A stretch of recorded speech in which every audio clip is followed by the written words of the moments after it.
Thomas from muscleworks.com. I'm here at Muscleworks Bethnal Green in London with the 2011 overall British champion and IFBB pro Cecil Croasdaile. Good to see you. Croasdaile. I'll put my teeth back in. Yeah, good to see you, Cec. Hey man, cool. I'm good. So Cec, you just made, obviously turned. We'll just give a quick recap. You turned pro. I'll let you talk. I turned pro in 2012. I'm 11, sorry. Done my first pro show in 2012. Came in the top 10 in the British Grand Prix, which for first time out, I was quite pleased with that.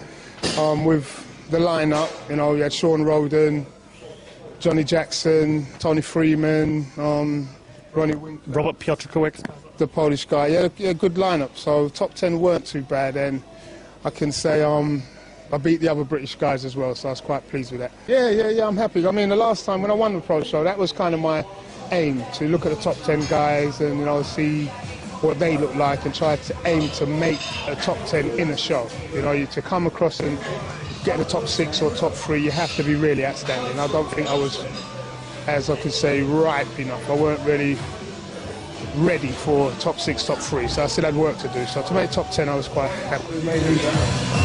Why not pick one exercise, a warm-up exercise, and I'm going to count it, which is pull-up. I'm just going to use it to try and warm myself up. Maybe do 1, 2, 3, 4 exercises for back, and then I'll finish with rear delts. So that'll be what I do today.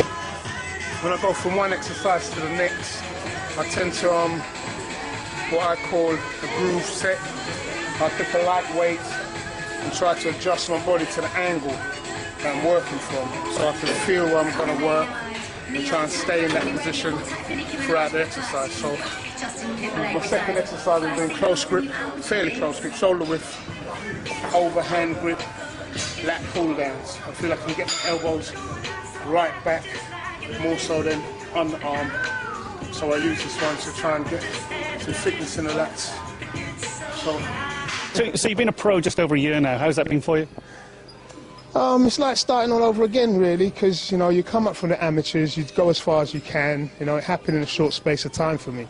And then stepping into the pro ranks, you have to kind of take a back step and look at the pros, look at the standard in comparison to amateur bodybuilding. And it's a whole new, different ball game. You know, it's an industry, it's a business.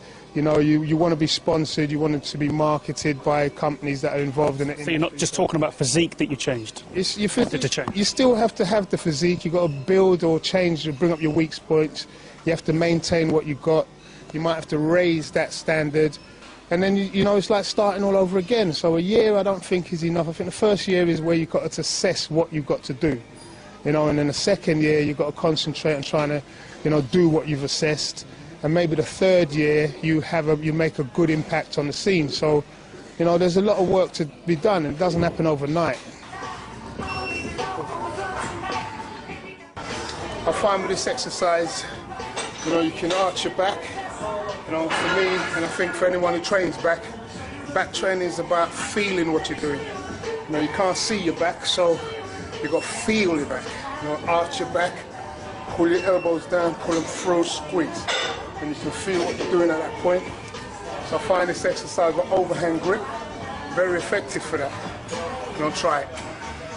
Competition is a different thing. You have to really change the way you do things and how you look to meet the competitive standard. You know, but as a lifestyle, you know, I walk around like this. You know, people are always going to notice me. Some people notice me. I don't want them to notice me. You know, because they're negative about what you're doing, and there's people who notice you and they like what you're doing. So sometimes you have to take the rough with the smooth. But yeah, I'm happy with what I'm doing so far. You know, this year I'm hoping I can stay on target and just get ready for the shows. I don't want to give too much away this year. I don't want people to know what I'm doing, you know, so much in terms of competition. You know, I would like to just turn up and come out of nowhere and boom, turn on the scene, no one's seen what I'm doing. But then, you know, let people know who are interested, who can learn from what I'm doing. Right. This is what I call my second to last set. I don't think I'll go any heavier than this today. Just do what I can. One thing about you, one thing I've noticed, even when we were doing that the video shoot there when you were training back, you're very you're big on sort of wanting to inspire the younger generation, like you said about the people like yourself still representing. That you really feel. I mean, that kid there, the fitness model. You know, you're kind of, you know, get yourself in the magazines and, you know, get yourself competing. You know, you're very encouraging of people around you. I'd imagine that's the same wherever you go. Do you think that's important, especially now you're a professional? Yeah, I think it's important, not just as a bodybuilder, as a person. You know, if you come from a background where, you know, sometimes it evolves. You know, you can live in a community where, you know, I'm an older guy, then you have a younger generation coming up behind me. And sometimes the younger generation, they actually aspire to the guys who have gone ahead. You know, if you're a gangster and you live in a community and that's the lifestyle they see you living, they might want to follow in your footsteps. They want to aspire to. Some of them do want to inspire to that kind of stuff. You know, so sometimes if they see you as a guy coming out of the ghetto or, you know, a built-up community and you're doing something constructive, you know, they want to follow in your footsteps, you know, and you've got to encourage them that, you know, it's nothing, you don't feel embarrassed, don't get your ego get in the way if you want to get out of a lifestyle that's not leading nowhere. You know, we can't look at this and think it's all about culture. You know, you want to do the best for yourself and you want to do well in your life and in your future, because these young guys are going to grow up, these young women, young guys are going to grow up, they're going to have kids of themselves, and they have to set example to their kids. Did you feel this way even before you became British champion and a professional? Did you still feel that you still had to nurture or inspire? Yeah, because you're always going to have someone who either likes you or don't like you. You know, and the people that do like you, they're going to want to do what you do. You know, and the ones that don't like you are the ones who are going to be jealous of you, they're going to say negative things about you. You know, you could have done something years ago in school and they see you doing well and they bring it up. I remember when you was in school, you did this and you did that. You know, it's all negative, but when you're in the public eye, you have to kind of represent yourself in a way that, you know, people aspire to. You know, and you're going to have young guys that come in the gym and see me training, they want to do the same thing, they're going to ask for advice. You know, and some of these young guys, their pride gets in the way. You know, you say something to them in front of their friends, they take it the wrong way, and you know, they want to have a go at you for what you said, not what you've done. So sometimes be careful what you say, but you have to mean what you say, because that's the only way people take you seriously. You know, you say something, you mean it, you do it. Right, as always, the first set is another groove set, trying to feel my angles, you know, going from a grip that's slightly this way, now to a grip that's more this way. I like to adjust to the angle. You know, I find that sometimes you have underlying muscles that, you know, you hit from a different angle and you're fully warmed up.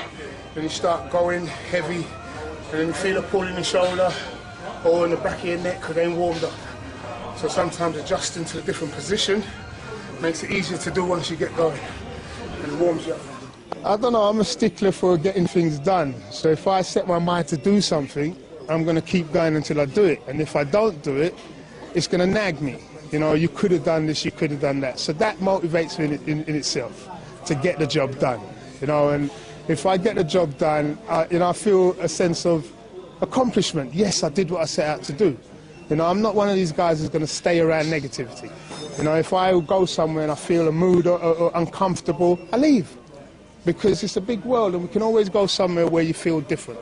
So you don't need to stay around something that makes you feel uncomfortable. So I'm always going to do what I set out to do. If I'm not hurting no one and I'm not, you know, physically hurting no one, then I don't see why I can't do the things I want to do. Lee Haney, Bertle Fox, just looking at other bodybuilders, you know, and you want to be like them and you're trying to achieve what... And then always just their physique, or was it more to it? Some people say they're like, you know, like they're inspired by Tom Plax because of the way he trained, or Dorian Yates because of his mental attitude. You know, it wasn't just about their physique. I think I remember years ago when I was a kid, there was this guy, a school teacher, and nobody liked this guy. You know, everybody used to, here comes Mr. whatever his name was. Nobody liked him, and he had these beady dark eyes, but for some reason he liked me. And you know, when everybody else used to go and ask him for something and he'd say no, I'd ask him, he'd say yes. And he, you know, pulled me one time, he pulled me aside and said to me, there's a lot more to you than you show. You know, if you were to channel your energies into something constructive or something better, you could do well for yourself. And this man used to look scary, he had his beady eyebrows and dark-looking, sunken-in eyes, and you know, and he just kind of took to me and he said that, and that always stayed with me. Resonate with you? Yeah, you know, that you could all channel your energies into something constructive and do well for yourself. Let's go, baby.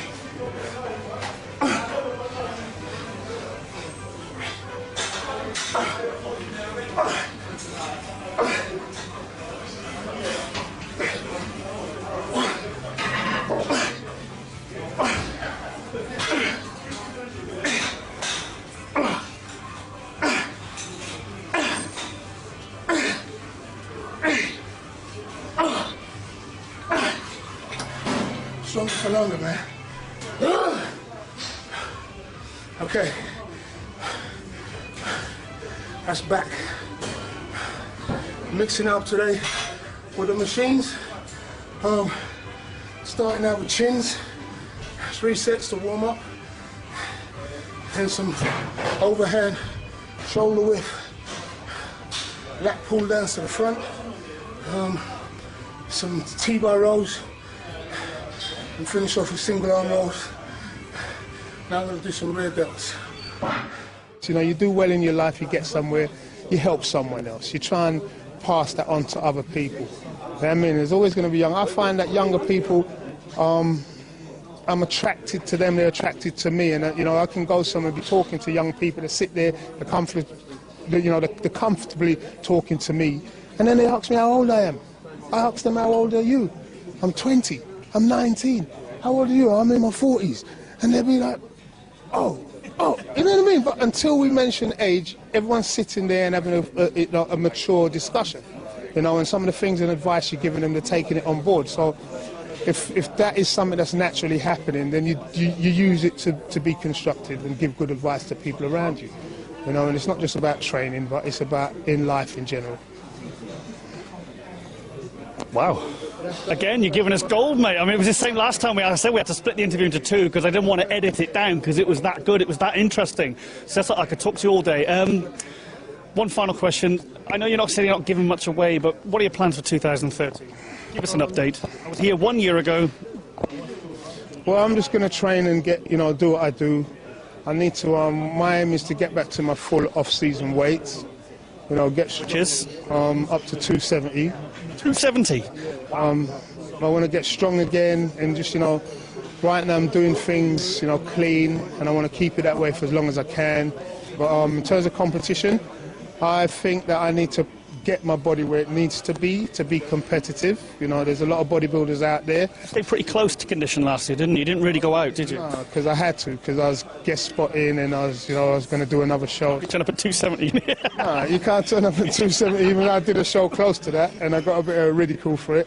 But that's basically what I'm going to do. I'm trying to get my weight back to my off-season weight, and then, you know, start dieting and see what happens. And, you know, I've got to renew my IFBB membership. And then $100. Yes, pay my dollars, and then go from there, really.